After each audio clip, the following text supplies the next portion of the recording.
Alors, ici, dans ce montage, vous voyez qu'on a deux lampes en série. On avait une première boucle ici.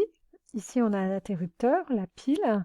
Et ce qu'on a fait, c'est qu'on a court-circuité les deux lampes.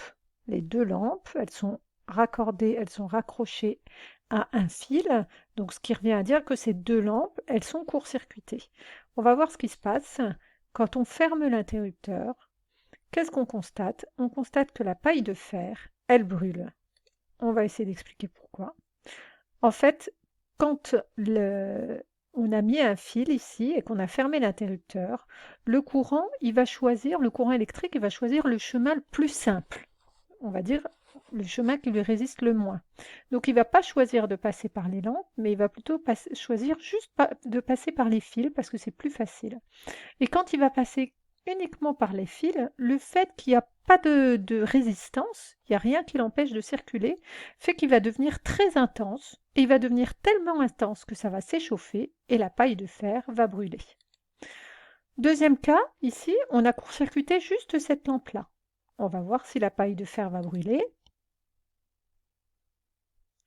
Non, la paille de fer n'a pas brûlé, par contre la lampe court-circuitée ne s'allume pas, mais la deuxième lampe s'allume. On va l'interpréter. Ici, en fin de compte, qu'est-ce qui s'est passé? Bah, comme tout à l'heure, le courant électrique, ici, choisit le chemin le plus simple. Donc, il a choisi de passer uniquement par le fil. Mais il a également une lampe qui fait que le courant rencontre quand même une résistance. Et le fait qu'il rencontre une résistance fait qu'il ne devient pas intense. Et donc, ici, la paille de fer ne va pas brûler. Troisième cas, on avait un montage en dérivation avec les deux lampes et le générateur qui les alimente, mais on voit que la lampe ici a été court-circuitée. Qu'est-ce qui se passe? La paille de fer brûle. On explique.